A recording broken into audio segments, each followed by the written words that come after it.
Welcome to the Second Reading Podcast from the University of Texas at Austin. The Republicans were in the Democratic Party because there was only one party. So I tell people on a regular basis, there is still a land of opportunity in America. It's called Texas. The problem is, these departures from the Constitution, they have become the norm. At what point must a female senator raise her hand or her voice to be recognized over the male colleagues in the room? And welcome back to the Second Reading Podcast. I'm Jim Henson, Director of the Texas Politics Project at the University of Texas at Austin. Glad to be joined again today by Josh Blank, Research Director of the Texas Politics Project. How are we doing over there, parent? I'm doing okay. You know, you say that. I've been talking to a lot of parents saying, school's almost over. Yeah. You know, it's not, but we're in the home stretch. You can feel it. You can feel it out there. You can feel it from the kids. You know what I heard when you said that? Wah, wah, wah, wah, wah. Yeah, exactly. That's all.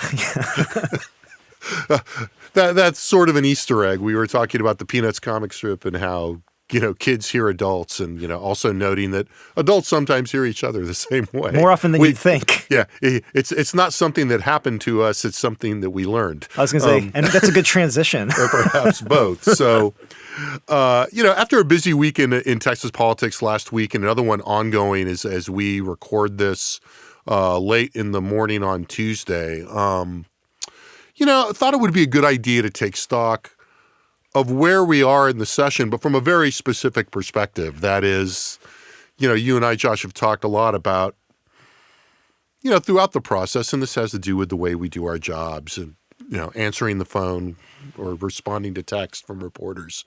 But there's a lot of, you know, okay, what's going to happen? Yeah.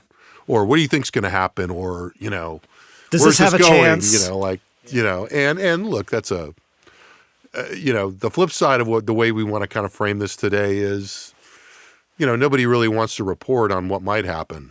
Right. Right. So in a lot of ways, you know, the theme today is uncertainty. Right. You know, and you know, backing up a little bit and thinking about, you know, I think, you know, look, thinking about uncertainty, I think it's easy for us to lapse, as we were talking about in the run up to this, right before we turn the recording machine on, you know, to think about this as in principle and in the abstract, and I think we'll do some of that, you know. But I mean, but it's also I think important, and kind of what we're getting at today is to talk about why uncertainty should be expected. Mm-hmm. You know, there's a little bit of this that we'll inevitably say why we should expect uncertainty to be a condition of political events and life. Right. But also more specific to where we are at this point in the session. Mm-hmm. Right. I mean, you know, the questions are multiple right now, all of which, you know, are pretty, you know, are plagued by uncertainty. Which of the flag priorities, you know, among the big three will pass and what won't? What's the balance of power between the big three? You know, an unstable triangle, if ever there was one. Just because we've seen more unstable ones doesn't mean this one is not unstable too. Right. You know, in a more concrete way for people that are trying to make plans, what issues, you know, might lead the governor to call a special session, or what situations? You know, what situations might lead the lieutenant governor to carry through on his threat, and I'll put it more institutionally accurately than he did, to put pressure on the House and the governor and in a way that might lead to a special session.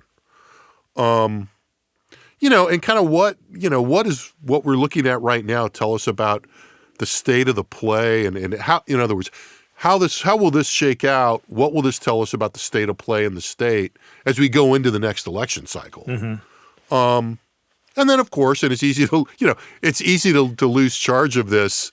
You know, what does this portend for everyone else, right? For the non-direct participants in the process, what does it portend for life in the state? And I think, you know, that sounds like a broad kind of loosey-goosey description or question, but I think it's a question that is very much in the air as we consider the cumulative effect of a lot of the very impactful legislation that was passed last session, and where the current energy, particularly on the right end of the Republican Party, where that might be, I think we know where it is, and where it might push the state in this session. And I think all of that really, that's already bleeding into the sources of uncertainty. But just, for the mechanics of the process, at this stage, committees are still very active, but the House is still working at a fairly leisurely pace, not to fall into the lieutenant governor's messaging, but,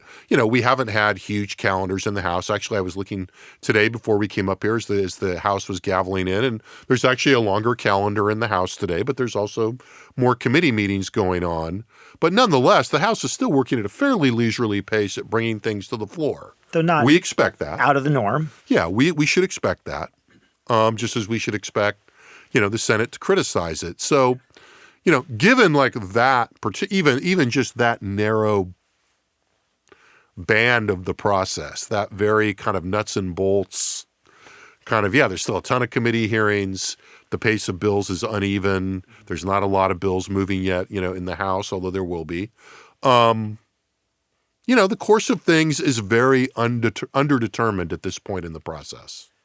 Yeah, I think that's 100% right. And I think, it's one of those things, it's natural as just human beings to seek out certainty, to look for information that confirms what you already know or expect or think is going to happen. Or want. Yeah, exactly. And I think, part of, I think our approach to this and part of the reason sort of, the way that we're thinking about this is that, and I say this to some people sometimes, like the least sexy thing about being a quote unquote expert is the fact that being an expert means you have to be honest with yourself about what you don't know. Right. Furthermore, the other sort of piece about, I think, being an expert isn't running away from uncertainty, which I think is very natural. I mean, honestly, like that's the natural reaction to uncertainty. It's anxiety. And then you move away from that. That's, right. definitional. But I think when you're in the sort of a position of trying to be honest about what's going on, you actually have to try to look at that uncertainty and actually start to kind of accumulate it, think about how the different uncertainties work with each other. And what that does is that actually gets you to a much more, I would say, nuanced, maybe less helpful, maybe more helpful, but usually much more nuanced understanding about sort of these questions of what is going to happen, what is not going to happen. Because as an expert, I think people will roll their eyes when you say, well, it depends. Yeah. And they do. And I understand why. Again, fair enough. Fair enough. But the reality is that it depends on what question is a big question. And actually, because the legislature meets every 2 years, because, we get to watch these various players, especially the big three, engage in sort of their political agenda, watch them engage in the electoral agenda, see the way these things are interacting. We get to look at the way the public opinion is interacting with those things. What you're finding, by looking at these sort of questions about, sort of what are the inputs to the uncertainty, to these bits of uncertainty, it can actually get us a little bit further along in understanding, I think, what is and isn't going to happen, even if we can't say this is definitely going to happen or this is definitely not going to happen. Yeah, this will happen if. And the if becomes, what are we looking at? Well, and I think what are the issues here that, Yeah, and I think navigating that is really, if you're somebody whose job is to try to figure this out without, your goal being to shape the outcome. Right.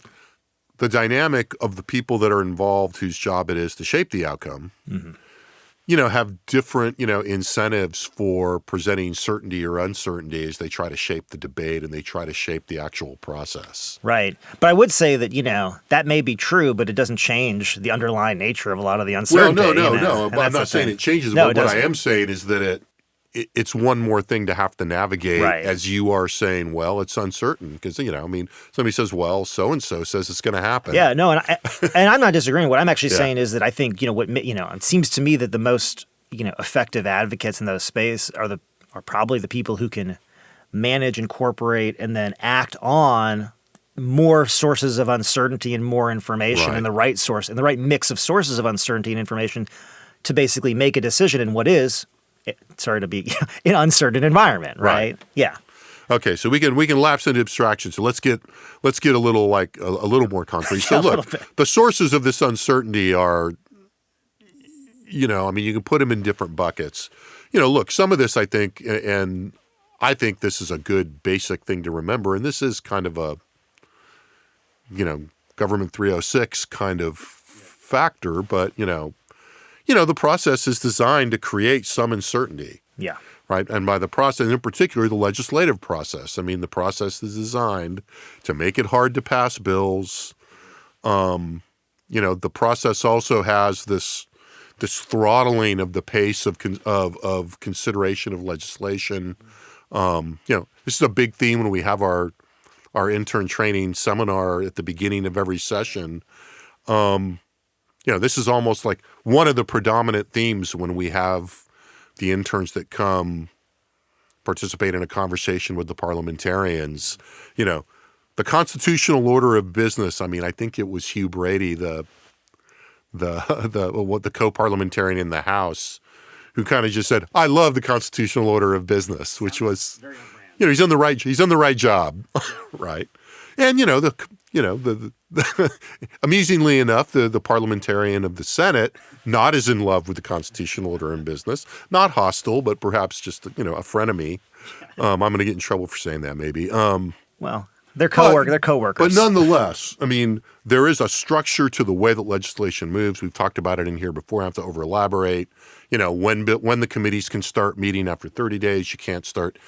Bills can't move to the floor until after the 60th day, and so there is this structure that throttles the process and adds to this uncertainty because in this podcast 60 days ago we were sitting around going, yeah, well, this is where not much is going on.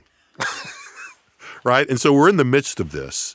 And then there's, the general system of separation of powers and checks and balances is, again, designed to not make this a straightforward process, to not make it easy to pass bills, and for one branch to not dominate. And I think in this circumstance right now, we're seeing a lot of tremors in those principles, both in the state and nationally. Yeah. We could, maybe we'll come around to examples, but then, and then finally in Texas, of course, the constrained time frame. This just, you would we were talking, as we discussed this before, it forces trade-offs, as you were saying. Yeah, I mean, and what's interesting is, this is not unique to Texas, right? I mean, we talk about, the federal government has, again, a lot of these same features in terms of, again, the bicameral legislature, the multiple branches, right? All these things that make it harder to pass bills than to pass bills. You have to pass a bill within a given legislative session. You have to start over if it doesn't pass. Well, and actually, Texas makes all those things harder because it constrains things in addition to that. More compressed and more infrequent. Right, and more constrained within the compression. Right. And so within all that, exactly, it's one of those things where even though it's not unique to the Texas system, I mean, in some ways, you could flip it around and say, boy, it's amazing they do as much as they do. Yeah. Right. And look, and so, given all that and a little bit closer to the moment we're in, what falls out of that in terms of thinking about where we are here in early turning to mid-April, remember the calendar. We're still a little less than a month away from the last day for House committees to report House bills in order to make the deadline for the last House bill calendar. Which is a necessary step in right, the which is part of what we're talking about. Right. And so, in terms of the way we frame this, I don't want to overstate. We still haven't hit the dog days of floor debate in either chamber. Right. Despite a couple of latest, nights in the Senate so far where, I think the lieutenant governor and the leadership there wanted to, I just strike the leadership, where the lieutenant governor wanted to move some things, pretty fast before they got out of town for Easter and wants to stay ahead of the House. Yeah.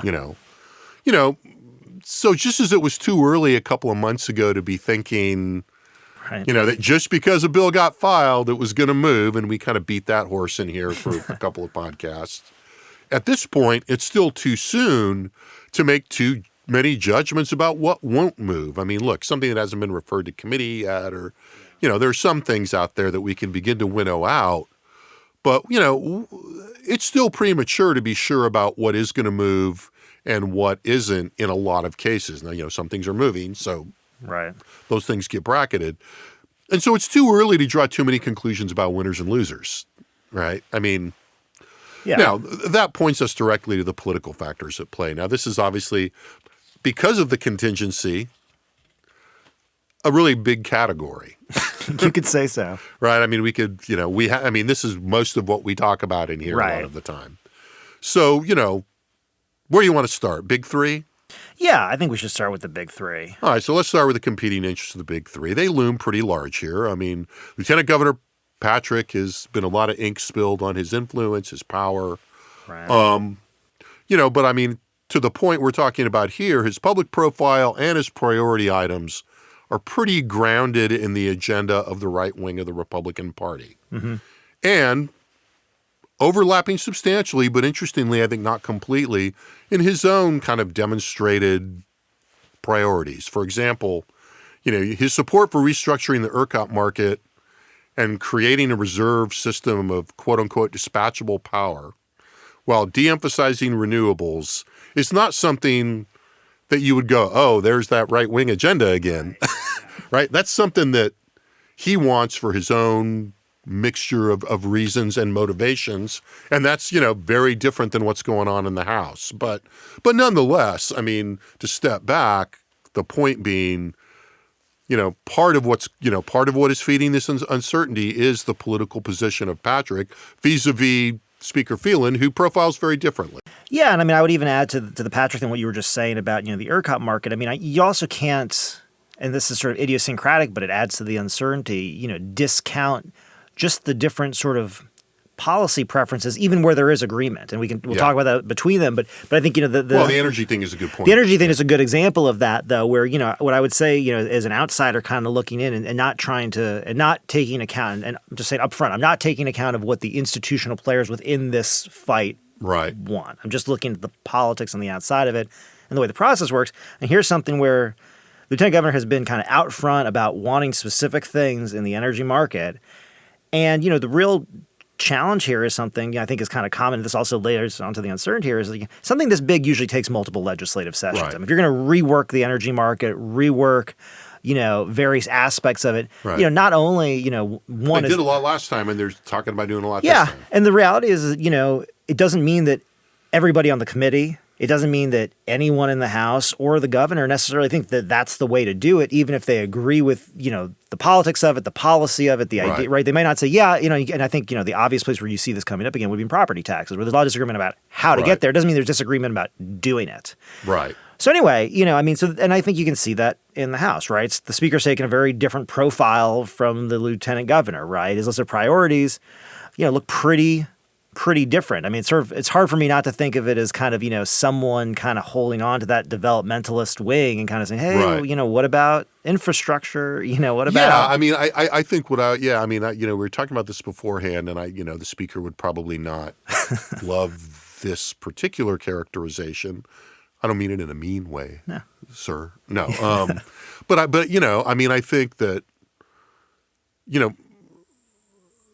Phelan is very much kind of the conservative Texas status quo position. Yeah, very traditionally conservative. Right, in that, and even beyond whether it's, it's sort of, there's less of a jettisoning of a willingness to jettison the norms of the House and of the legislature. You think about the issue of Democratic chairs. Now, some of this is also, and then some of that is political in terms of his approach to balancing some, the balancing act that we've talked a lot about in here, that has shifted, and that the Lieutenant Governor is shifting, and that is, you mentioned the developmentalist kind of wing of the party, the kind of eco-devo concerns, if you will, with the more red meat politics that are propelling some of the agenda, a bit of the agenda in the Senate, and that's what I mean by the status quo, and it kind of requires you to talk about how the status quo is dynamic, right? In that, the status quo now is not what the status quo approach would have been doesn't look like the status quo approach in, say, 2017 because of what happened in 2019 and in particular in 2021. Yeah, and I think the thing is, in some strange, interesting ways, the politics of the House, the politics of the House and the Senate in terms of, their elections and differences between them, are interacted in ways with institutional factors that lead to this too, right? Yeah. I mean, in the sense that, Patrick basically, to simplify, seems to be able to go to the Senate and say, these are the issues in which I'm winning statewide, and therefore this is the agenda, these are the issues we're going to pursue. And for the most part, I think the senators, especially the Republican senators specifically, are saying, more or less, okay. Yeah. Now, that again makes a lot of sense. They have very big districts. Honestly, running in a state Senate district in Texas is almost like running a statewide campaign. It's bigger than a congressional district. It's a big space. So it's a good chance that, what Patrick is saying about his political support probably mirrors a lot of, the political support a lot of the majority Republican senators feel. But the House is a very different place. Phelan didn't run statewide, right? He ran in his district and he was elected by the membership to serve this position. And so ultimately you'd have to expect a pretty different path on a lot of these issues. And that's sort of a mixture of the political and the institutional, right? Right. And so, just even, before we, drag the lieutenant governor into it, the governor into it, I mean, we see, there's a lot of uncertainty given those two positions, right? Again, something baked in, there's shot through with institutional politics, accentuated by the personalities involved at this point. And all that stuff comes together in some ways when you think about, whereas the lieutenant governor can hold a press conference on, whatever issue he wants to emphasize that day, that week, or highlight, you wouldn't really expect the Speaker of the House to do that except under some pretty unusual circumstances. Yeah, because for the most part, he doesn't have the incentive to do so in the same way that the lieutenant governor does. Nor really the support within the institution and the body to do something like that. He can't speak for the House in quite the way that... And that creates, some interesting, and again, look, that creates a lot of space for uncertainty, right? Because on the one hand, you've got this imbalance between very clear statements of priorities on the one hand, and then on the other hand, you're met with not silence because the actions of the House kind of speak for themselves, but as you said, they take a lot longer to unfurl. So then we've got Governor Abbott, right? And, Governor Abbott has been outspoken on some key issues, that were manifest in his emergency items and the things that he has chosen to talk about or to, sort of profile on most prominently. Property taxes, ESAs, he was visiting districts, kind of, nominally promoting ESAs, parental rights. And, of course, border security, though, as we've noted last week and have noted repeatedly, border security has been, such a consensus point that it's oddly dropped out of a lot of the public discussion. I'm sure we'll hear about it again. But soon enough. But, again, in the points where the politics are shot through with the institutional dynamics that are particular to Texas, his ideal points in some of these high visibility plans is not entirely clear. He wants school choice. He wants clearly a reduction in property taxes. But exactly, the kind of things that the House and the Senate are fighting over, his position not entirely clear in a lot of these areas. Now, we should hasten to add that we're talking about the public politics of this. There's probably more, there is more communication going on, behind the scenes in ways that are not public. And again, that's not unusual. The governor's public role in this middle period of the session is typically fairly low profile because, again, talking about incentives, when things aren't ironed out in the legislature, there's really not much point unless you have a really strong position in siding with one aspect, one house or one set of proposals on the other. And this has certainly been the case with Governor Abbott historically. Now, he will, he may very well come down more firmly in some areas as we get closer to the end and the threat of vetoes and special sessions becomes more immediate and more present to the players and to the public. But right now, a lot of the signaling is happening out of the public view.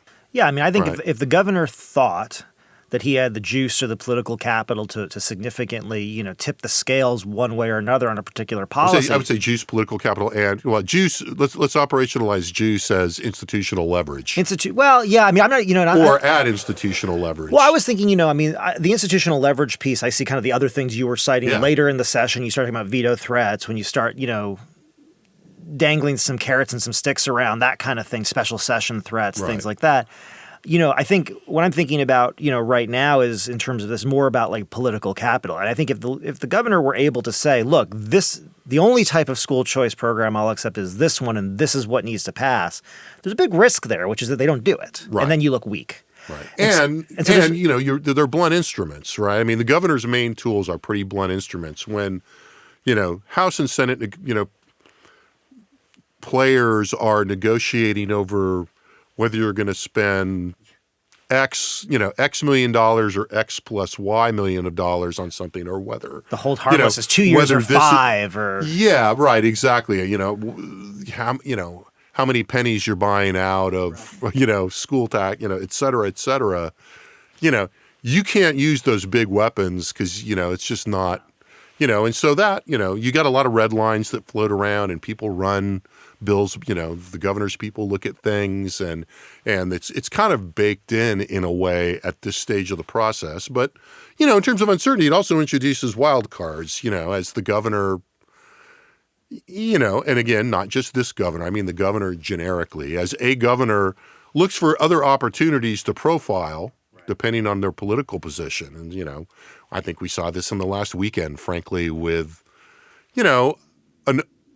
a explainable, but still seemingly to me a little bit precipitous move on calling for the pardon of Daniel Perry, which is the individual who was convicted in Austin for shooting somebody at a Black Lives Matter protest. Killing somebody. And that's somebody, this person was open carrying. There's a lot of things that's a podcast unto itself. But nonetheless, the governor jumped into this and kind of said, I will sign a pardon should it come to the desk. And the guy hasn't even been sentenced yet. right. So, but that, I think that really underlines, like, you got the governor during the session, a lot of the things that are happening out of the public view. And you are, as always, looking for events that you can take advantage of. This was, to me,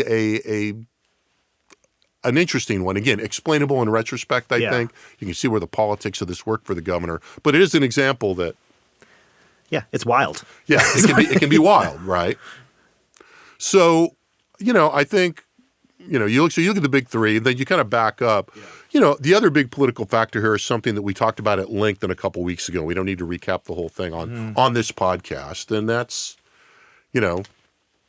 what GOP voters want, particularly primary voters, in a state where the primary is where the action is. Right. We devoted a podcast to the dynamics of public opinion among Republican voters 2 episodes back. But the takeaways are operative here, right? The agenda of the right wing of the Texas GOP doesn't generally alienate the rest of the party. Right. Everybody's in the same directional boat, right? Right. It's just about, intensity. And this is where you end. The specifics of policy may or may not matter, but, they're not going to be terribly determinative in terms of some conservative policy that's the desire of the most far-right reach of the Republican Party is not necessarily going to make many Republicans, if any, turn away from the Republican Party. Right. I'm pretty confident that if there are no further restrictions on either guns or abortion in this session, that's not going to make or break most members. Right. Right. And remember, public attention is very uneven, right? Extremely uneven. What did we find? Less than, the share of people following the legislature like 8%. very closely is less than 10%. Yeah. And is generally less than 10%. And it'll go up by the end of session, but maybe to 15%. Right. So this is not, this is people, and then just remember, even the people who say they're following the session really closely, the vast majority of those people are not, reading bills, they're not following committee hearings. It just means that, when they pick up the paper and there's a story about the legislature, they don't skip it. Right.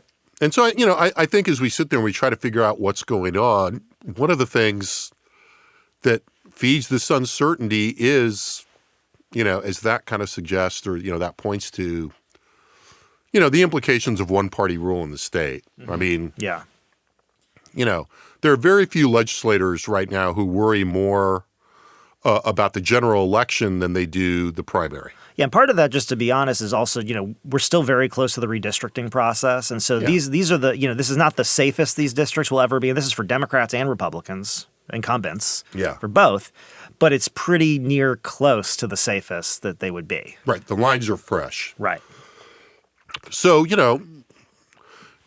oddly enough, in this sense, Texas's place in the mosaic of kind of national politics really looms large here. The same domestic conflicts that are and stories that are leading national newscasts over gun violence, over abortion, even the intersection of environmental and energy policies, they manifest in a very different way in this one-party environment than they do in a national environment where things are so closely divided.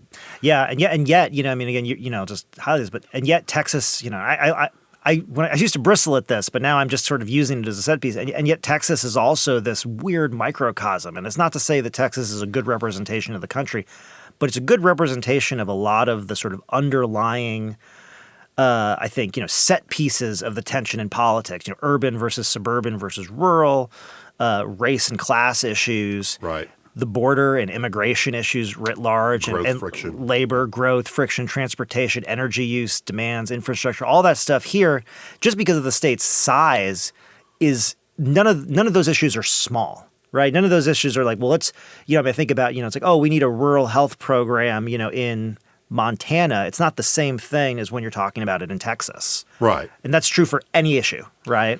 And it means that, the antagonisms nationally, bleed into a politics that are increasingly nationalized in some degrees in the state, but they don't seep in all the way, and they seep in ways that are, again, unpredictable and, kind of loosey-goosey and contingent. I mean, if you've got this fight over the availability of medical abortion going on nationally, and it seeps into it, and it kind of activates people that might, have not been as activated a month ago. Given the dynamics of, that we've been talking about, where there is a sense in which, I think among the mainstream leadership, I mean, we're not even hearing a lot about abortion from Lieutenant Governor Patrick. It's interesting. I get a lot of calls, from reporters, and there's sort of a set piece that I don't always disagree with, but I sometimes do, which is, whenever Texas is sort of like not the first to produce the most conservative legislation, there's this idea that sort of gets started out like, well, isn't Texas usually the leader in X? Gun rights, abortion restrictions, whatever it is, voting laws, and my answer to that is, yeah, sort of sometimes.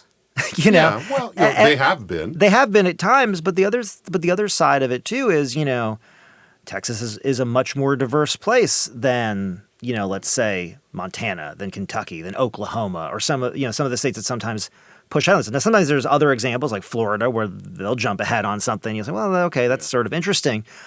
But I think that's also a reflection of the fact that, again, the size, the diversity of the population, the complexity of the things means that, we don't necessarily see Texas always taking lead on some of these things. And sometimes you do see, I think, legislative leaders in Texas, especially under one-party rule with a certain amount of safety, say, hey, let's wait a session. Let's see what happens. Or we just passed something. Let's give this a little bit more time. Right. And I think that surprises people from time to time, too, because it's not conservative, again, in the conservative sense, but it's conservative in the sense that it's strategic. Yeah. I mean, I think, drawing on one of our colleagues' work a little bit, I think I would say that, part of what contributes to this dynamic is, the tendency, that's going to be exaggerated in lopsided partisan environments to oversteer, right? Or what, to be able to push an agenda in a direction powerfully enough that you then kind of find out in some circumstances, well, I might have gotten ahead of myself here. Yeah. And that may be what, and it leads to the kind of, I think, dynamics that you're talking about. People say, okay, well, maybe a pause is in order. Yeah. It's not. And whether that's, whether that's decision driven, that's a mixture of decision driven by leadership, but also structural in that, as we've seen, we talked about a couple of weeks ago, but right? This is, to me, in some ways, this gets really to the heart of the matter in some ways. When you sort of look and you say, okay, there's all this legislation out there, and there's probably 5,000 plus bills filed, and every measure, all of the most conservative measures that have been passed in any other state that have not been passed in Texas probably have some kind of representative in that pile of 5,000 plus pieces of bills.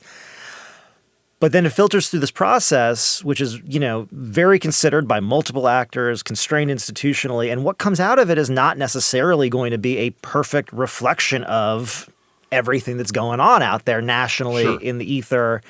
And I think, what's interesting here is that, I think, people, if anyone I know listens to this, they can, crap on me later. But in some ways, I always find, Texas to be slightly more considered and incremental in a lot of the things that they do, generally, then I would say, you know, people tend to give them credit for. Now, whether that's because they're, you know, people are trying to make Yeah. good policy or whether it's just smart politics to wait a session. And I mean, one thing that I think is also sort of underappreciated in terms of the uncertainty of this is that most big things take multiple sessions. And so what you might find is that, you know, during one session, yes, something that everybody thought was going to pass or move or have a floor vote didn't have it. But the question you ask is, well, how far did it get? I mean, I think the ESAs are a good example right now. They had the floor vote on the House during the budget amendment process, basically prohibiting the use of funds for any voucher-like program, including ESAs. Right. And that amendment passed or was concluded, which was seen as a big blow, quote unquote, to the lieutenant governor, to the governor. And then the governor's spokesperson said, well, you know, last time there were about 115 votes for this, and this time there were about 86 or something, you know, so Yeah. around that ball. Well, you have the people that were present not voting fuzzy those numbers. Yeah, but I mean, But I think the governor's point is But the governor's point is you'd Holds. say, yeah, that's fine. But ultimately you'd say, yeah, there's movement there. So that's kind of what we see in a lot of things, especially a lot of the big stuff, right? Yeah. And so that's another sort of piece of this that, you know, all these institutional factors mean that, you know, just because, you know, Oklahoma has passed a particular law doesn't mean that Texas is going to turn around and do what Oklahoma did. right. And I think, you know, another dimension of all this uncertainty is a certain amount of, you know, gradualism versus sudden change. And, you know, the expectation is, you know, particularly from people, you know, either advocates or in the media, you know, people would like less ambiguous indicators of change Yeah. than they generally get. Sure, I would. And for a lot of different reasons. Yeah. Some of it's, just cognitive and psychological. Some of it is, you know, professional journalism. I mean, you know, a conflict, you know, a story with clear conflicts over clear stakes, much better, much easier for your reader to understand, much easier to write than, you know, a multidimensional policy debate with a lot of alternatives within each quote unquote side, right? And so, you know, that also then accentuates this sort of sense of uncertainty that's out there. I had one other thing. You know, Yeah. thinking about. I was just thinking as we're just talking. I'm kind of thinking. You know, I mean, there's also sort of I think people also tend to try to find a certain amount of path dependence, right? You're looking, you're saying this moves from this to this to this to this. But I just point out, you know, think about the nature of committee substitutes. Like if you think there's some sort of path dependence, and again, this is where you're going to say, oh, this was how the bill was filed, and then some language was adjusted in committee, and so this is what the bill looks like now. And you say, okay, so this is going to come to the floor, and if it's in the Senate, you say, well, maybe. Or Right. maybe something completely different will come to the floor in its place. Yeah, I mean, I think one of the things that's, you know, and this is a little, you know, sort of academic to some degree, but, you know, I think part of what gets missed is, you know, the prevalence of signaling and how underdetermined signaling actually is, right? In other words, actors, advocacy groups, legislators, legislative leaders, the governor, you know, they send signals, but those signals are, you know, very, you know, often, you know, very open to interpretation. And, you know, the early signals are often, not very good predictors of exactly where we're going to wind up. They, you know, again, you mentioned path dependency. There's a certain amount of, you know, there's something there, Yeah. but, you know, those paths are pretty broad with a lot of branches yet to come. And I guess that's one way of thinking about where we are now. You know, there are a lot of branches yet to come. Yeah. I think that's right. I mean, I think, you know, there's And some of those branches will be dead ends. Yeah, I mean, you know, I think, you know, I mean, the main thing, you know, just to try to make this a little more concrete at the end, I guess, you know, I mean, of all of this stuff, the things that I think people can watch the most to provide the most sort of certainty around the uncertainty is the calendar. I mean, ultimately, you know, what bills get scheduled for hearings in committees, you know, and whether there's going to be time, and the order, honestly, and the time. I mean, if you're like us and you're watching the legislature regularly, I mean, I sort of used to talk about this in the abstract until I watched the legislature a lot more. And now I feel like, now I can feel it. Like, you know, it's like you look at a calendar for the day for, you know, committee X, committee Y, it doesn't matter, right? And you can look at that list of legislation and you can kind of go through and say, you know, okay, like, what is this? I don't know what this means. That's like probably 5 minutes. You know, what's this? Like, this is about, you know, whatever. And then you see that bill and you think, oh, they're going to have here, you know, they're going to have a bunch of people come in. They're going to have to break to go to the floor. They're going to come back. And then some of those people will stick around and you know, and you say to yourself, like, yeah, but they can do more. It's like, yeah, look, they can do more if they want to, but there is a limit on how much they can do. And it's called time. Right. And when you spend, 6 hours hearing the public come in to talk about some bill that may or may not pass, ultimately that's 6 hours you can't spend on something else. And time is generally more on the side of people that are trying to prevent something than people that are trying to achieve something. Almost always. Right. And so, I think, how do you tie this together? I mean, I'm uncertain. But I mean, I think, the takeaway here is, there's a lot of the, it's funny in the kind of in the qualitative, academic world, you call this contingency, right? In a more quantitatively oriented social science world, you call it uncertainty. The two kind of, meld together nicely and kind of thinking, if you're trying to sort of handicap things right now, it's still pretty hard, right? Particularly on the big public issues because, even though we're well more than halfway through now, this is where, the things we were saying early on, those first few weeks, they don't really count, in terms of thinking about how far you are. And, things will get more clear as we come back in the next few weeks. But right now, there's a certain, I guess the advice is you got to live with the uncertainty because it's baked into the process. Yeah. And I think, the thing is, there's only a handful of issues where I would say you could go out there and say, okay, has the lieutenant governor made a statement on this? Clearly, has the governor made a clear statement? Has the speaker made a clear statement? Is it moving through the committees? And does, the Republican electorate support it? And you can name the truth is, if you want to name those issues, it's a pretty short list. You'd say it's something to do with border security. It's probably something to do with property taxes. After that, it gets pretty. And even within property taxes, there's still a big disagreement. But no, I think that's right. And I think what it underlines there. I was going to go with ending on the border security kind of example, because it's the it's kind of the exception to this in a lot of ways that illustrates the broader point, which is, border security is kind of is a thing unto itself when it comes to Republican public opinion in particular. All of the factors that we've talked about, there's actually no disagreement between the big three on border security. The Republican base is unified on border security. All of the institutional and procedural signs are showing us that, that's locked down. Right. And so I think the big question that we're asking and we're thinking about right now is, okay, and we've talked about this before, the idea that because there's such consensus around border security, it actually creates, in some ways, an unhelpful amount of freedom beyond that. And so the big question, I think, becomes, especially, and it's kind of for us, but I think it's for people watching the process, it's also the big question, I think, for the people in the process right now is, what else needs to be accomplished in addition to moving ahead on border security to make the session appear successful going into the next election cycle? Right.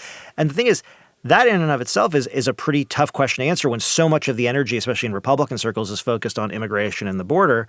But that doesn't mean that other issues, whether issues we're talking about now and even ones that we're not, aren't going to pop up as the session comes to an end and as we go along. I think, the great example of this from last session would be, transgender, transition care for minors, right, or gender affirming care for minors. That was not an issue being discussed during the last legislative session in any sort of big, broad way. It was there, but not in the visibility, certainly. And then it became a big issue in Republican primaries because for incumbent legislators, for their failure to address it. Now, again, they never could. I don't think that there was much. I didn't get the impression from what they did, what anyone was saying, what any of the polls going, that anyone in the process during the last session, which was very conservative and passed a lot of, knew that this would be some issue hanging out that they might get dinged on later. But the reality is we don't know what that issue is this time either, or whether it is an issue or whether the right constellation of things is going to satisfy the electorate. Now, again, to your point, or to the point of the one per, does any of it matter? It's a question we keep asking ourselves generally. I think that issue came out of the primary process last time, but how widespread I think is still an open question. Well, and that's the point. It doesn't have to be widespread, right? I mean, it has. Well, it has to reach a certain threshold, right? Look. What I was thinking, the way that I would sort of, frame this is sort of, look, there are tiers of issues like that, right? That's sort of, to me, a tier that's, again, a lot of uncertainty for members. Some members have to worry about that more than others, I think, on both sides. But right now, if I was to say, along the lines that you were kind of wrapping up on, what do I think, what would I think right now has to pass? Yeah. Right. The big question is a property tax break, I think, has to pass. Right.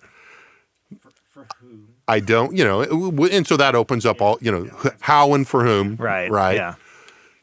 Yeah. The big question on straddling that is, and I think the dynamic you're describing is kind of what's at play here is, have the school choice advocates crossed their issue over into that category or not? That's a big question. Right.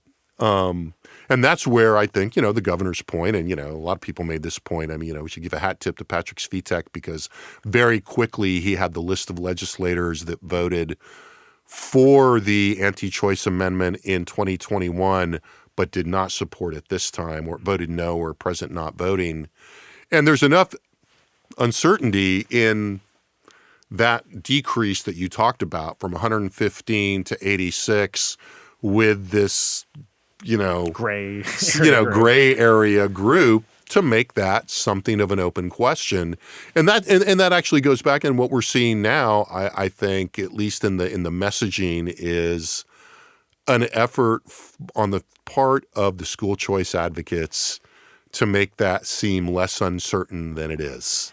Yeah. That's the tool, right? I mean, that's the argument right now in that space. And I think it does underline, you and I have talked about this both on the podcast and offline. To me, it's been one of the more pregnant questions going into this session and watching it play out. I would have to handicap it right now this will pretty be moot. This may be moot by the time we get done with this, since the Education Committee in the House is hearing a bunch of these choice bills today. That's one of the big questions. If I had to bet right now, I would say, in terms of this multi-session strategy, they're short the votes right now. Yeah. I mean, that's not a rocket science conclusion based on what we saw. Yeah. But they're still short enough that I don't think they can turn it. Yeah. But they're to our point, to the overall theme, there's still a lot of time to try to pull some more levers and make it harder for some of those no votes to stay no. And I think, we will see a lot of effort on that front. Yeah, it'll be interesting. I mean, it'll be interesting to see what kind of levers Abbott can turn. I mean, a lot of people, some specific people have been pointing out, his uneven support of, incumbent members. I mean, it'll be interesting to see if Patrick ends up trying to, sabotage, let's say, the budget so that he could, if they don't have a voucher bill. But the reality is, Patrick waving around a big stick at the House might actually just firm up their opposition. Right. Well, and there's a carrot there too. I mean, having talked to some members informally, one of the few amendments that did pass in the Senate extended the period of hold harmless payments, quote unquote, for the smaller school districts. Right. And that's, to some degree, I mean, that's just a matter of, if you're in a rural district and you've been a no, and you go to your superintendents and say, hey, this is what they're offering. They've made it now 5 years instead of 3. 2. Or it's 5 years instead of 2. Does that work for you? If they start, if they rub their chin and then say, that probably would work for me. Well, yeah, then you're in a little bit of a jam. Yeah. Right. And we just don't know how any of that's going to go. And I've had members say, look, at some point, there are ways to make this harder. And it's basically, for the most part, with resources to the districts. Oh, really? Yeah. There's a number, right? Yeah. And, or there, it's a matter of numbers. And, as we've seen, public opinion is not clear on this, even in the rural areas. And if the whole dynamic we've been talking about, buttressing this material point with decision makers is this ideological point, the whole movement about parental rights, the erosion of faith in the public school system. All of that is, very uncertain as of this moment. So with that concrete example, thanks again to Josh for being here. Thanks, as always, to our excellent production team in the Dev Studio in the College of Liberal Arts at UT Austin. contextual data on public opinion for this and much more available, as always, at texaspolitics.utexas.edu. We ended on vouchers. I should also add that Josh did a good job compiling and framing a lot of data on attitudes towards public education. That is in the blog section of that website. Thank you for listening, and we'll be back soon with yet another Second Reading podcast. The Second Reading podcast is a production of the Texas Politics Project at the University of Texas at Austin.